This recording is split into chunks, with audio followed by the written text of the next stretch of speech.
मेरे प्रिय बच्चों, आप सभी लोगों का हमारे इस चैनल मनोज केमिस्ट्री वाला में बहुत बहुत स्वागत है। आज हम लोग इस वीडियो में पढ़ेंगे कि द्रव्य की अवस्था परिवर्तन संबंधित भौतिक गुण। जब कोई द्रव्य या पदार्थ अपने अवस्था में परिवर्तन करता है तो उस समय वहां पर उस द्रव्य या पदार्थ से संबंधित कुछ भौतिक गुण होते हैं, जिनमें से एक भौतिक गुण आपका होता है गलन और गलनांक। तो आज हम लोग इस वीडियो में मुख्य रूप से गलन और गलनांक के बारे में ही अध्ययन करने वाले हैं। और भी इस द्रव्य से संबंधित और भी भौतिक गुण होते हैं। जब कोई पदार्थ एक अवस्था से दूसरे अवस्था में बदलता है तो उस समय इस द्रव्य से संबंधित या इस पदार्थ से संबंधित बहुत भौतिक गुण होते हैं, कई भौतिक गुण होते हैं। आइए उन्हें हम एक सरसरी नजर से देखने का प्रयास करते हैं, फिर हम लोग उसे प्रत्येक भौतिक गुण के बारे में बारी बारी से अध्ययन करेंगे। मान लीजिए कि आपका यह ठोस पदार्थ है, ओके, और यह आपका गैस पदार्थ कोई है, ओके, और यह आपका द्रव कोई पदार्थ है। कोई दिक्कत? चलिए, हम लोग ठोस द्रव गैस के बारे में बहुत अच्छे तरीके से अध्ययन कर चुके हैं। कोई दिक्कत? चलिए, जब कोई ठोस पदार्थ गैस में बदलता है, ये देखिए, तो उस क्रिया को कहते हैं ऊर्ध्वपातन की क्रिया। जब कोई ठोस पदार्थ गैस में बदलता है तो उस क्रिया को हम लोग कहते हैं ऊर्ध्वपातन की क्रिया। ऊर्ध्वपातन, ऊर्ध्वपातन, ओके। अच्छा, और जब कोई गैस ठोस में आता है, जब कोई गैस ठोस में बदलता है तो उस क्रिया को कहते हैं निक्षेपण। निक्षेपण, निक्षेपण। और इसका एक नाम और है दृढ़ीकरण। दृढ़ीकरण, दृढ़ का मतलब होता है ठोस में आना, दृढ़ीकरण। जब कोई गैस ठोस में बदलता है तो जिस क्रिया से या जिस प्रोसेस के साथ या जिस घटना के साथ गैस से ठोस में बदलता है, उसी घटना को या उसी प्रोसेस को या उसी क्रिया को कहते हैं निक्षेपण की क्रिया, या निक्षेपण, या दृढ़ीकरण, या दृढ़ीकरण, दृढ़ीकरण, ओके। अच्छा, आपने देखा कि जब कोई ठोस गैस में बदलता है उस क्रिया को कहते हैं ऊर्ध्वपातन की क्रिया। जब कोई गैस ठोस में बदलता है तो उस क्रिया को कहते हैं निक्षेपण या दृढ़ीकरण, ओके। चलिए, जब कोई ठोस द्रव में बदलता है तो उस क्रिया को कहते हैं गलन, मतलब गलना। और जब कोई द्रव ठोस में बदलता है तो उस क्रिया को कहते हैं हिमांक। इसका एक नाम और है, हिमांक को जमना भी कहते हैं, जमना, फ्रीज होना, जमना, फ्रीज होना, ओके। जब कोई ठोस द्रव में बदलता है तो जिस क्रिया के तहत बदलता है उस क्रिया को कहते हैं गलन। और जब कोई द्रव ठोस में बदलता है, जिस क्रिया के तहत बदलता है उसे हम लोग कहते हैं हिमांक या जमन। जब कोई गैस द्रव में बदलता है उस क्रिया को कहते हैं संघनन, संघनन, ओके। और जब कोई द्रव गैस में बदलता है उस क्रिया को कहते हैं वाष्पन की क्रिया या वाष्पन। मेरी बात आई समझ में? जब कोई ठोस गैस में बदलता है उस क्रिया को कहते हैं ऊर्ध्वपातन की क्रिया। जब कोई गैस ठोस में बदलता है उस क्रिया को कहते हैं निक्षेपण या दृढ़ीकरण की क्रिया। जब कोई ठोस द्रव में बदलता है उस क्रिया को कहते हैं हिमांक या जमना। और जब कोई गैस द्रव में बदलता है तो उस क्रिया को कहते हैं संघनन की क्रिया या संघनन। और जब कोई द्रव गैस में बदलता है उस क्रिया को कहते हैं वाष्पन की क्रिया। तो आज हम लोग यहाँ पर मुख्य रूप से पहला भौतिक गुण गलन के बारे में पढ़ेंगे और गलन से संबंधित गलनांक होता है, यानी कि हम लोग यहाँ पर गलन और गलनांक के बारे में पढ़ेंगे। चलिए आप इसको बढ़िया से नोट करिए, फिर हम आगे चलते हैं। ठीक है बेटा, मिटा दें। चलिए तो भैया रे पहला आपका है भौतिक गुण गलन तथा गलनांक। ओके, गलन को अंग्रेजी में कहते हैं मेल्टिंग। गलन को अंग्रेजी में मेल्टिंग कहते हैं, MELTING। और गलनांक को अंग्रेजी में कहते हैं melting point, MELTING, melting point. Okay, चलिए देखिए, जब हम किसी ठोस को गर्म करते हैं तो उस ठोस का धीरे धीरे ताप बढ़ता है,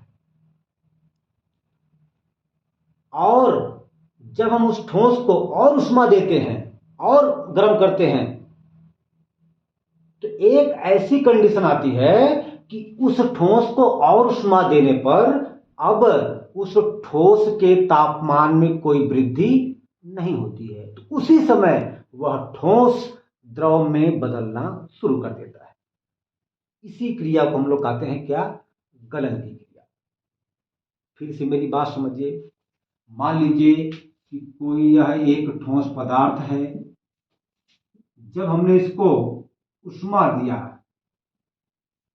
हीट किया, उष्मा दिया, तो इस ठोस का ताप धीरे धीरे बढ़ेगा। ओके, जब हम इस ठोस को और उष्मा देते रहते हैं लगातार, तो एक ऐसी कंडीशन आती है कि इस ठोस को और उष्मा देने के बाद अब इस ठोस के तापमान में कोई वृद्धि नहीं होती है। कहने का मतलब हुआ कि ठोस का तापमान वहीं पर फिक्स हो जाता है। तो जिस समय इस ठोस को और उष्मा देने पर उस ठोस के तापमान में कोई वृद्धि नहीं होती है, उसी समय यह ठोस द्रव में बदलने लगता है। और इसी घटना को या इसी क्रिया को कहते हैं क्या? गलन। ये बेटवा यही आपका हो गया द्रव। मेरी बात आई समझ में? ठीक है, ये क्यों होता है, ये कैसे होता है, हम लोग इसके बारे में ठीक है बहुत ही अच्छे से व्याख्या आगे करेंगे। केवल आप इतना जानिए कि जब किसी ठोस पदार्थ को प्रारंभ में उष्मा देते हैं, इस ठोस पदार्थ का धीरे धीरे ताप बढ़ता है, और जब हम इस ठोस को लगातार उष्मा और देते रहते हैं तो एक ऐसी कंडीशन आती है, एक ऐसी स्थिति आ जाती है कि उस समय इस ठोस को और उष्मा देने के बाद भी, या इस ठोस को और उष्मा देने के बावजूद भी इस ठोस के तापमान में अब कोई वृद्धि नहीं होती है। मतलब उस ठोस का तापमान एक निश्चित तापमान पर फिक्स हो जाता है, उससे आगे नहीं बढ़ता। उसी समय यह ठोस द्रव में बदलने लगता है, और इसी घटना को या इसी क्रिया को कहते हैं क्या? गलन की क्रिया। ठीक है बेटा, ये हो गया गलन की क्रिया। तो इसी बात को हम लोग यहां पे लिखेंगे जब किसी ठोस पदार्थ को ऊष्मा देते हैं, ऊष्मा मतलब वही गर्म करते हैं, ऊष्मा देते हैं, तो ठोस पदार्थ का ताप धीरे धीरे धीरे धीरे बढ़ने लगता है, बढ़ने लगता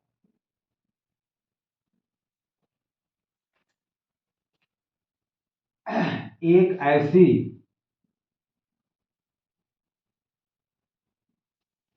स्थिति आ जाती है, एक ऐसी स्थिति आ जाती है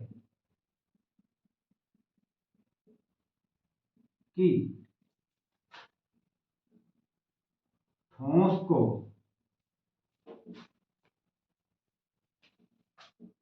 और ऊष्मा देने पर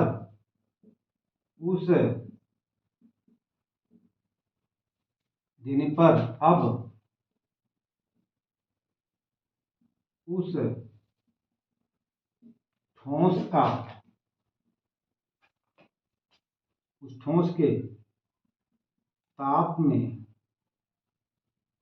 कोई वृद्धि नहीं होती। उसी समय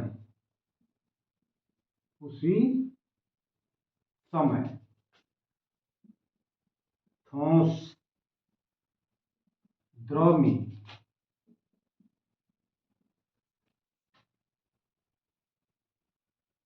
बदलने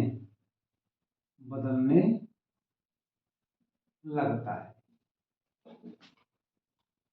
इसी क्रिया को गलन कहते हैं, गलन कहते हैं। गलन जिस या गलन की क्रिया जिस ताप पर यह लिखेंगे, गलन की क्रिया जिस ताप पर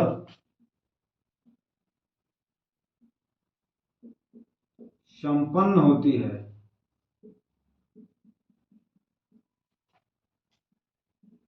उस ताप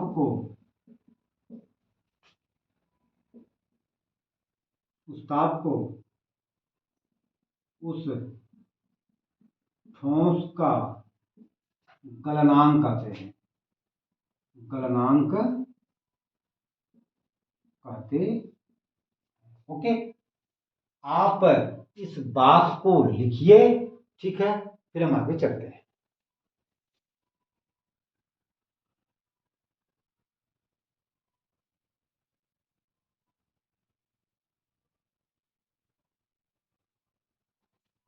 ठीक बेटा, चलिए इसको मिटा दें।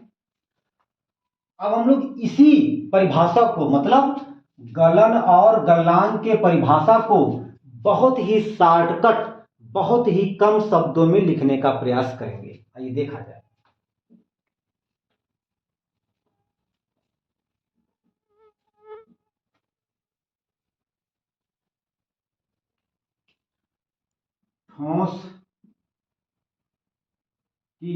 ठोस का द्रव अवस्था, ठोस का द्रव अवस्था में परिवर्तन, ठोस का द्रव अवस्था में परिवर्तन होने की क्रिया को गलन कहते हैं। गलन कहते हैं। तथा वह ताप जिस पर कोई ठोस द्रव में बदल जाता है, द्रव में परिवर्तित हो जाता है, परिवर्तित हो जाता है, उस ताप को ठोस का गलनांक कहते हैं।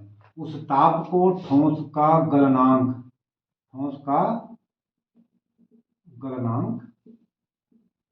कहते हैं। ठीक है। जब भी आपको गलन और गलनांक की परिभाषा लिखने के लिए कहा जाए, आप इसी बात को केवल लिखेंगे बहुत ही शॉर्टकट में।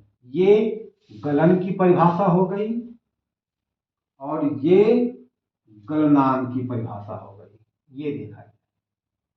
ठीक है बेटा, ये गलनांक की परिभाषा और ये गलन की परिभाषा हो गई। आप इसको बढ़िया से नोट करिए, फिर हम आगे चलते हैं।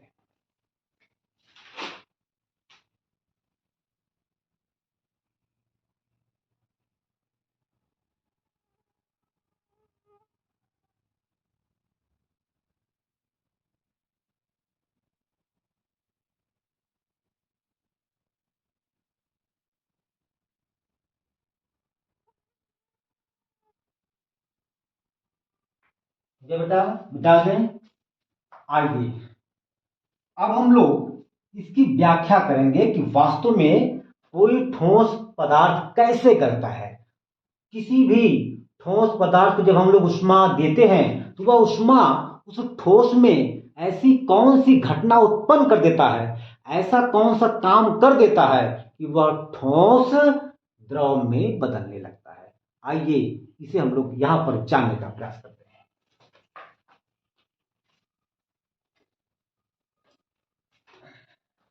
भैया व्याख्या करेंगे। व्याख्या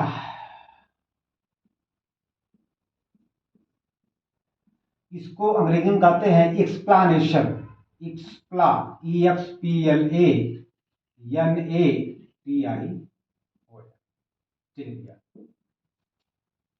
देखिए हमने आपसे बताया कि जब हम लोग किसी ठोस को ऊष्मा देते हैं, यह ठोस धीरे धीरे द्रव में बदलने लगता है, यानी कि यह ठोस गलने लगता है।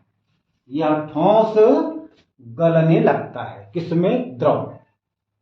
जब हम किसी ठोस को ऊष्मा देते हैं, गर्म करते हैं, यह ठोस द्रव अवस्था में बदलने लगता है, द्रव में आ जाता है। आइए कैसे? हम लोग जानते हैं कि ठोस के जो कण होते हैं वह बिल्कुल नियमित होते हैं, मतलब एक सीधी रेखा में सेट होते हैं, लगे होते हैं, ये आप देख सकते हैं। और जो द्रव के कण होते हैं, द्रव के कणों के बीच में रिक्त स्थान होता है, ये हम लोग देख सकते हैं। और द्रव के कण जो है वह थोड़ा सा जिग जैग टाइप, मतलब इनकी जो व्यवस्था होती है, द्रव के कणों की जो व्यवस्था होती है वह नियमित नहीं होती। क्यों? क्योंकि द्रव के कण फ्री होकर के, स्वतंत्र होकर के गति करते हैं इधर उधर। ये मान लीजिए आपका ऐसे। ठीक है। अच्छा, अब यह ठोस का कण जब इस रूप में आ जाएगा, जब यह इस ठोस का कण इस रूप में आ जाएगा, तब हम लोग कह देंगे कि ठोस पूरा का पूरा ठोस द्रव में बदल गया। ये कैसे होता है? मैंने आपसे बताया कि जब हम लोग ठोस को ऊष्मा देते हैं तो वास्तव में होता क्या है। देखिए, जब हम इसको ऊष्मा नहीं देंगे तब की बात है, जब हम ठोस को ऊष्मा नहीं देंगे तब की बात है। तब की बात यह है कि ठोस के कण, ठोस का प्रत्येक कण बहुत मजबूती से, बहुत ही स्ट्रांग बल से आपस में बंधे होते हैं, यानी कि ठोस के कण बहुत मजबूत आंतरा आणविक बल या ससंजक बल या आकर्षण बल एक दूसरे पर आरोपित करते हैं।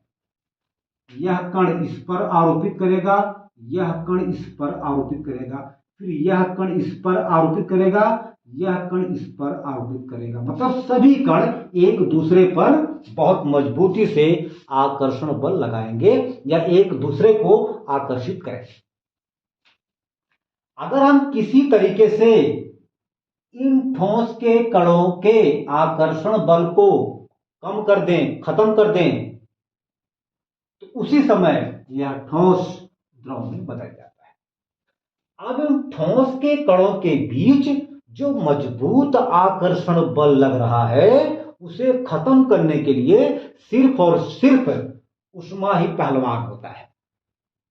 यह ऊष्मा इतना पहलवान हो जाता है कि जैसे ही यह ऊष्मा इन कणों को देता है, जैसे ही यह ऊष्मा इन कणों को अपने आप को दे देता है, कहने का मतलब हुआ जैसे ही ये ठोस के कण ऊष्मा पा जाते हैं तो ठोस के कण क्या करते हैं, अब अपने स्थान पर कंपन करने की जो क्रिया होती है वह बढ़ा देते हैं। यानी कि ठोस के कणों की गतिज ऊर्जा धीरे धीरे धीरे धीरे बढ़ने लगती है। ठीक है, जब ठोस के कणों की गतिज ऊर्जा धीरे धीरे बढ़ने लगती है तो अब ठोस के कणों के बीच खाली स्थान, कुछ रिक्त स्थान आ जाता है। देखिए ऐसे ऐसे ये ओके, और इन ठोस कणों के बीच आंतरा आणविक बल या आकर्षण बल कम हो जाता है। किसकी वजह से? ऊष्मा की वजह से। जैसे ही हमने ठोस को ऊष्मा दिया तो ठोस के कण इस ऊष्मा को पा करके, ठीक है ना, अपने गतिज ऊर्जा को बढ़ा देते हैं। यानी मतलब इन ठोस कणों की गतिज ऊर्जा बढ़ जाती है तो ये और तेजी से अपने स्थान पर गति करने लगते हैं। हालांकि ये शुरुआत में ना के बराबर गति करते हैं। क्यों? क्योंकि मैंने आपको पहले बता दिया कि ठोस के कण बहुत मजबूत, बहुत ही स्ट्रांग आकर्षण बल या संसंजक बल या आंतरा आणविक बल से बंधे होते हैं। लेकिन जैसे ही हमने इनको ऊष्मा दिया तो ये ठोस के कण क्या करते हैं कि अब एक दूसरे से दूर भागने का प्रयास करते हैं। क्यों? क्योंकि अब इन ठोस कणों की ऊर्जा बढ़ जाती है, और जब ऊर्जा बढ़ जाती है तो इन ठोस कणों की गतिज ऊर्जा बढ़ने लगती है, जिसके कारण अब प्रत्येक ठोस कणों के बीच जो आकर्षण बल बहुत मजबूत लग रहा था वह धीरे धीरे घटता जाएगा, धीरे धीरे कम होता चला जाएगा। और जैसे ही हम इस ठोस को ऊष्मा देते जारी रखेंगे, जैसे ही हम इस ठोस को लगातार ऊष्मा देते चले जाएंगे तो एक कंडीशन ऐसी आ जाएगी कि इन ठोस कणों के बीच बिल्कुल आकर्षण बल लगभग खत्म हो जाएगा और इन ठोस कणों की गतिज ऊर्जा बहुत ज्यादा बढ़ जाएगी, जिसकी वजह से ठोस के कण स्वतंत्र होकर के गति करने लगते हैं।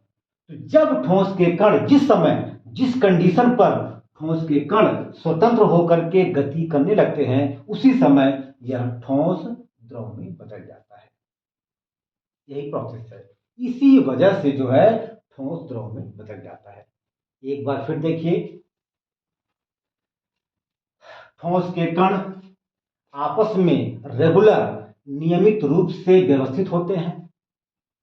जैसे ही हम ठोस को कोई ऊष्मा बाहर से देते हैं तो ठोस के कणों की गतिज ऊर्जा बढ़ने लगती है, जिसके कारण ठोस कणों के बीच ठोस के कणों के बीच लगने वाला आकर्षण बल या लगने वाला अंतरा आणविक बल कमजोर होता चला जाता है। ठीक है, और उन कणों के बीच अब कुछ खाली स्थान आ जाते हैं। प्रत्येक कणों के बीच अब कुछ न कुछ स्थान वो खाली होता चला जाता है। जब हम इस ठोस को लगातार ऊष्मा देते चले जाते हैं तो एक कंडीशन, एक ऐसी स्थिति आ जाती है कि ठोस के कण बिल्कुल स्वतंत्र होकर के गति करने लगते हैं। तो जिस समय ठोस के कण स्वतंत्र